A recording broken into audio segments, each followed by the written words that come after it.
கல்லு மேல செதுக்கு வச்ச கவிதை இந்த நேசம் இப்பிறப்பும் எப்பிறப்பும்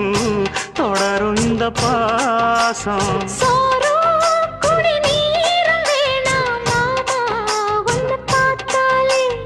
ஆரும்